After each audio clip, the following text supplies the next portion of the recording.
নমস্কার বন্ধুরা, আজ আমি নিয়ে এসেছি একাদশ শ্রেণী সেমিস্টার 1-এর ইতিহাসের প্রথম অধ্যায় ইতিহাস চেতনা থেকে এমসিকিউ প্রশ্ন উত্তর। এর আগের ভিডিওয়ে আমি তোমাদের এই ইতিহাস চেতনা অধ্যায় থেকে 100টা এমসিকিউ প্রশ্ন উত্তর নিয়ে আলোচনা করেছি। আজ আমি তোমাদেরকে পার্ট 2 অর্থাৎ 100টা থেকে পরবর্তী যে এমসিকিউ প্রশ্ন উত্তরগুলো সেগুলো নিয়ে আলোচনা করব। আশা করছি এই প্রশ্ন উত্তরগুলো তোমাদের সেমিস্টার 1 পরীক্ষার ক্ষেত্রে কাজে লাগবে।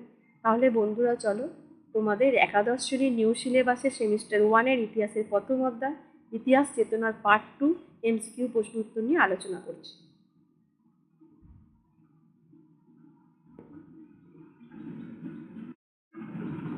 ভারতের মার্ক্সবাদী ইতিহাস চর্চার ধারণাকে এগিয়ে নিয়ে গেছেন এমন কয়েকজন ঐতিহাসিক হলেন, এখানে সঠিক উত্তর হবে ভারতের মার্ক্সবাদী ইতিহাস চর্চার ধারণাকে এগিয়ে নিয়ে গেছেন এমন কয়েকজন ঐতিহাসিক ছিলেন অপশান বি ভূপেন্দ্রনাথ দত্ত, দামোদর ধর্মানন্দ কৌশাম্বী প্রমুখ।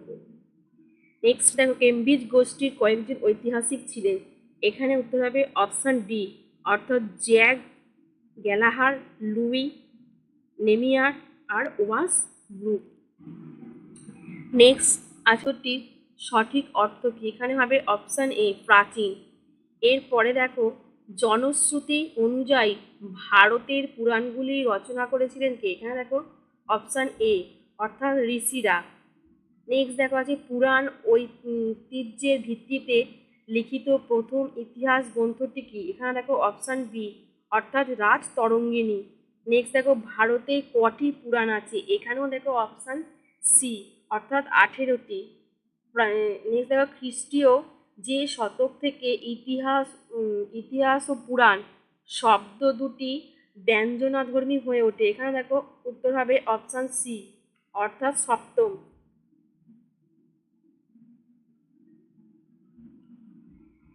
এরপর দেখো পুরাণগুলিকে যে যুগে সম্পাদনা করা হয়েছিল তা হলো অপশান বি অর্থাৎ গুপ্ত যুগে। নেক্সট দেখো আছে পুরাণগুলি মূলত ধর্মীয় গ্রন্থ। নেক্সট আছে পুরাণের লক্ষ্যগুলি কি, পুরাণের লক্ষ্যগুলি হল স্বর্গ, মর্ত্য, পাতাল, পৃথিবী প্রভৃতির উল্লেখ।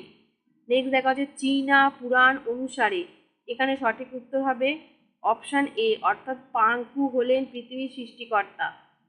নেক্সট দেখা আছে ঐশ্বর্য লুণ্ঠন পর্ব ঠেকানোর জন্য সর্বপ্রথম পুরাণ কীর্তিগুলি রক্ষণাবেক্ষণের উদ্যোগ নেন যে দেশের লোক, তা হলো অপশান বি অর্থাৎ ব্রিটেনের লোক।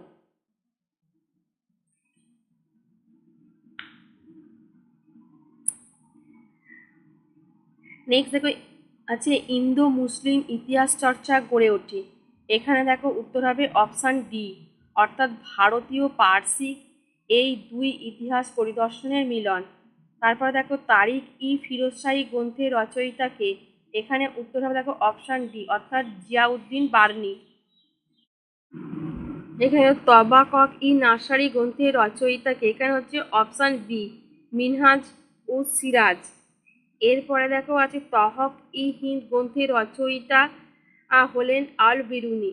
তারিখ ই সিন্ধি রচনা করেছিলেন কে, মীর মোহাম্মদ মাসুম। তাজুল মাসিরের রচয়িতা কে, হাসান নিজামি। ফকির ই মুদাবির নামে পরিচিত ছিলেন কে, মোহাম্মদ বিন মনসুর। তৈমুর লংয়ের আত্মজীবনীমূলক গ্রন্থের নাম কি, মালফুয়াজ ই তিমুরি। বাবর নামা গ্রন্থের রচয়িতা কে, জহিরুদ্দিন মোহাম্মদ বাবর।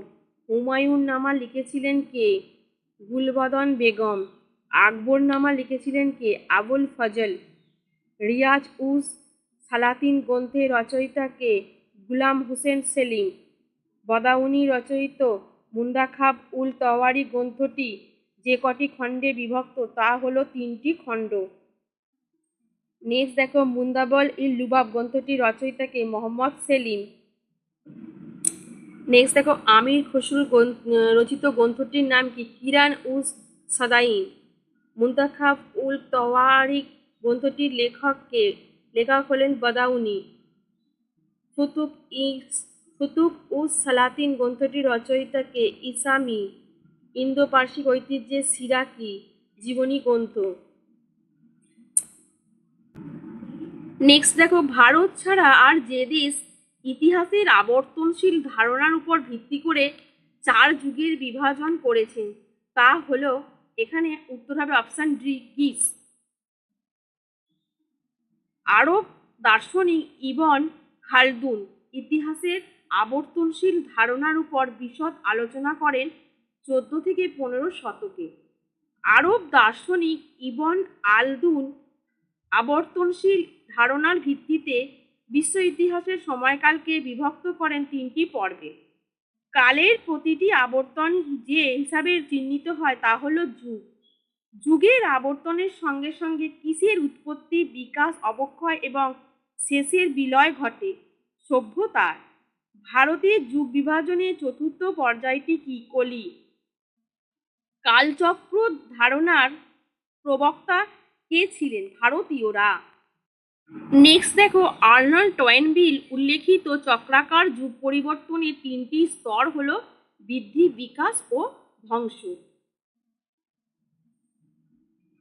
নেক্সট দেখো, ভারত ইতিহাসের এক রৈখিক কালপঞ্জির উদাহরণ হলো গুপ্ত রাজাদের গুপ্তাব্দ, কুষাণ রাজাদের শকাব্দ প্রভৃতি। প্রতিটি ঘটনা সঠিকভাবে বোঝার জন্য সময় উল্লেখের উপর জোর দিতেন যে দেশের ঐতিহাসিক, সেটি হলেন আরব। ভারতের ইতিহাসের মধ্যযুগের সূচনাকাল বা প্রাচীন যুগের অবসানকাল হল 1206 খ্রিস্টাব্দ। ইউরোপের মধ্যযুগের সূচনা হয় 476 খ্রিস্টাব্দে। অন্ধকার যুগ কথাটি প্রথম ব্যবহার করেন পেত্রার্ক। ইউরোপের ইতিহাসে মধ্যযুগের সমাপ্তিকাল হল 1453 খ্রিস্টাব্দ। ইউরোপের মধ্যযুগের স্থিতিকাল ছিল 1000 বছর। জাতি ধর্ম ভিত্তিতে কে প্রথম ইতিহাসের যুগকে বিভাগ করেছিল? জেমস মিল। সংস্কৃতায়ন হলো এম.এন. নিবাস কর্তৃক সমাজ সাংস্কৃতিক বিভাজন তত্ত্ব। আধুনিক ইউরোপের বৈশিষ্ট্য কি? আধুনিক ইউরোপের বৈশিষ্ট্য হলো যুক্তিবাদ, ব্যক্তি স্বাধীনতা ও মানব মুক্তি। যুগ বিভাজনের ধারণাটি বিশ্বের বিভিন্ন দেশে বিভিন্ন রকমের। ইতিহাস বা হিস্ট্রি শব্দটি কোন গ্রিক শব্দ থেকে এসেছে? হিস্টোরিয়া শব্দ থেকে। হিস্টোরিয়া শব্দটির অর্থ কি? হিস্টোরিয়া শব্দটির অর্থ হলো অপশন সি, অর্থাৎ সযত্নে অনুসন্ধান। হিস্টোরিয়া শব্দটি প্রথম কে ব্যবহার করেন? হিস্টোরিয়া শব্দটি প্রথম ব্যবহার করেছিলেন অপশন ডি, হেরোডোটাস। ইতিহাসের জনক কাকে বলা হয়? হেরোডোটাসকে। ইতিহাস শব্দটির অর্থ কি? ইতিহাস শব্দটির অর্থ হলো অপশন ডি, অর্থাৎ অনুসন্ধান। বাংলা ভাষার ইতিহাস শব্দটি কোন শব্দ থেকে এসেছে? এর উত্তর অপশন এ, অর্থাৎ ইতহ শব্দ থেকে। বাংলা ভাষায় ইতিহাস শব্দটির অর্থ কি? বাংলা ভাষার ইতিহাস শব্দটির অর্থ হলো অপশন এ, ঐতিহ্য। বাংলা ইতিহাসে শব্দটি রূপতাত্ত্বিক বিশ্লেষণ করলে কি পাওয়া যায়? এখানে দেখো অপশন বি। এরপর দেখো, বাংলায় ইতিহাস শব্দটি রূপতাত্ত্বিক বিশ্লেষণ করলে কি অর্থ দাঁড়ায়? এটি হলো অপশন ডি। এর মধ্যে যেগুলো দেওয়া আছে তার মধ্যে কোনো অপশনটি নয়। ইতিহাসের মূল কথা কি? ইতিহাসের মূল কথা হলো অপশন ডি, অর্থাৎ গতিশীলতা ও ধারাবাহিকতা।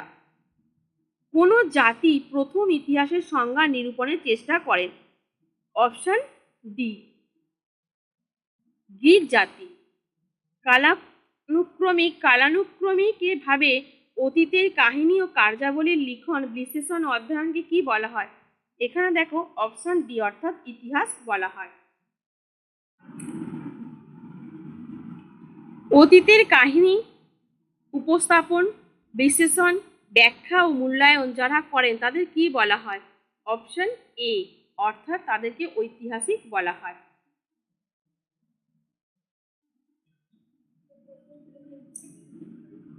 বস্তুগত নিদর্শনের ভিত্তিতে অতীত পুনর্নির্মাণ করার বিজ্ঞানকে কি বলে চিহ্নিত করা হয়? অপশন সি, অর্থাৎ প্রত্নতত্ত্ব বলা হয়। মাটির নিচে চাপা পড়ে থাকা পুরানো দিনের উপাদানগুলিকে যারা খনন কার্য চালিয়ে খুঁজে বের করেন এবং ইতিহাস রচনার কাজে সেগুলিকে ব্যবহার করেন তাদের কি বলা হয়? তাদের বলা হয় অপশন বি প্রত্নতাত্ত্বিক।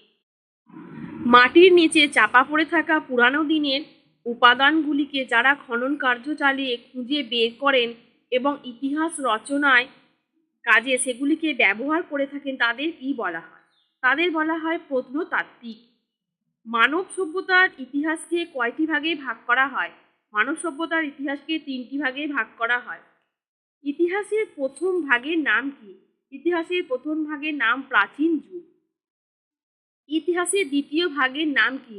মধ্যযুগ। ইতিহাসের তৃতীয় ভাগের নাম কি? আধুনিক যুগ। মানব ইতিহাসের কোন যুগের ব্যক্তি সবচেয়ে সুদীর্ঘ? মানব ইতিহাসের সবচেয়ে ব্যক্তি সুদীর্ঘ হচ্ছে প্রাচীন যুগের। ঐতিহাসিকদের মতে কোন যুগে হোমোসেপিয়েন্স বা প্রথম আধুনিক মানুষের উদ্ভব ঘটেছিল?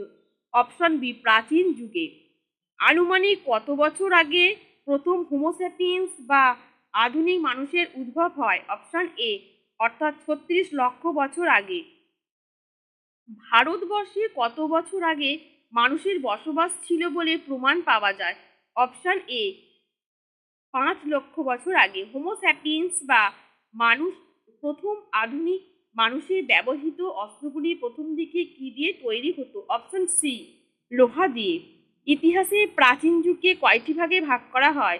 অপশন বি 3টি ভাগে ভাগ করা হয়। প্রাচীন যুগের প্রথম ভাগের নাম কি? এর উত্তর প্রাগ ঐতিহাসিক যুগ। প্রাগ ঐতিহাসিক যুগের অপর নাম কি? Prehistoric age. যে যুগে কোনো লিখিত ঐতিহাসিক উপাদান পাওয়া যায় না সেই যুগকে কি বলে? অপশন সি প্রাগ ঐতিহাসিক যুগ। কে প্রথম প্রাগ ঐতিহাসিক শব্দটি ব্যবহার করেন? এখানে হবে অপশন ডি পল টুনাল।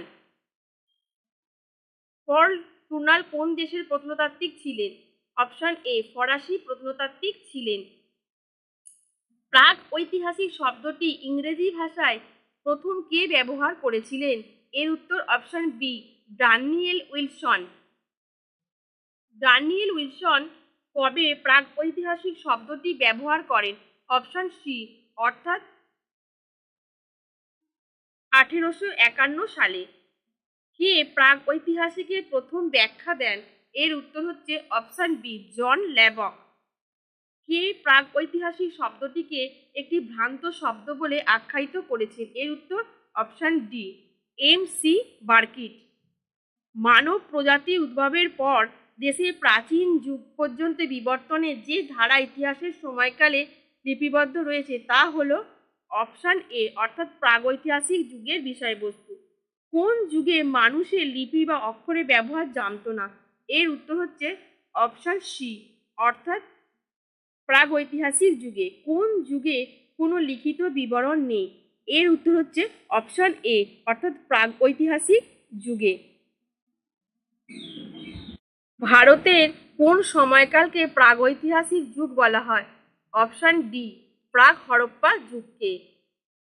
প্রাগৈতিহাসিক যুগে মানুষেরা কোথায় বসবাস করত? গুহায়। ডাইনোসর জাতীয় বৃহদাকার প্রাণী কোন যুগে বিরাজ করত? প্রাগৈতিহাসিক যুগে। প্রাগৈতিহাসিক যুগকে কয় ভাগে ভাগ করা হয়? 3 ভাগে ভাগ করা হয়।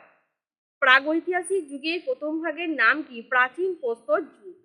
প্রাচীন প্রস্তর যুগের অপর নাম কি? প্যালিওথিক এজ। প্রাচীন প্রস্তর যুগের সময়কাল কত? আনুমানিক 5 লক্ষ থেকে 10 লক্ষ পর্যন্ত। কে সর্বপ্রথম প্যাথিওলজি শব্দটি ব্যবহার করেছিলেন? জন ল্যাবক। প্রাচীন প্রস্তর যুগের বেশিরভাগ অস্ত্র কি দিয়ে তৈরি করা হতো? কোয়ার্টজাইট দিয়ে। কোন যুগের মানুষদের কোয়ার্টজাইট মানব বলা হয়? প্রাচীন প্রস্তর যুগে। কোন যুগে কোয়ার্টজাইট যুগ নামে পরিচিত? প্রাচীন প্রস্তর যুগ। প্রাচীন প্রস্তর যুগের মানুষের মূল জীবিকা কি ছিল? শিকার ও খাদ্য সংগ্রহ করা। প্রাচীন প্রস্তর যুগে আদিম মানুষের ব্যবহৃত সবচেয়ে গুরুত্বপূর্ণ অস্ত্র হলো হাত কুঠার। কোন যুগকে হাত কুঠারের সভ্যতা বলা হয়? প্রাচীন প্রস্তর যুগকে। তাহলে বন্ধুরা আজকে আমি আবারও তোমাদেরকে 100টা এমসিকিউ প্রশ্ন উত্তর নিয়ে আলোচনা করে দিলাম। এই ইতিহাস চেতনা অধ্যায় থেকে নেক্সট ভিডিওয় আমি তোমাদের আবারও এই ইতিহাস চেতনা থেকে আরও কিছু এমসিকিউ প্রশ্ন উত্তর নিয়ে আলোচনা করব। তোমাদের যেহেতু এই ইতিহাস চেতনা অধ্যায়টা খুব বড় অধ্যায়, সেই জন্য তোমাদের এমসিকিউ প্রশ্ন উত্তর অনেকগুলোই করতে হবে। আশা করছি তোমাদের এগুলো থার্ড সেমিস্টার পরীক্ষার ক্ষেত্রে কাজে লাগবে। তো বন্ধুরা প্লিজ যারা আমার চ্যানেল এখনো পর্যন্ত সাবস্ক্রাইব করোনি, আমার চ্যানেলটা ঝটপট সাবস্ক্রাইব করে নিও। আজকের ভিডিও এই পর্যন্তই, আবার দেখা হবে পরবর্তী ভিডিও। ধন্যবাদ।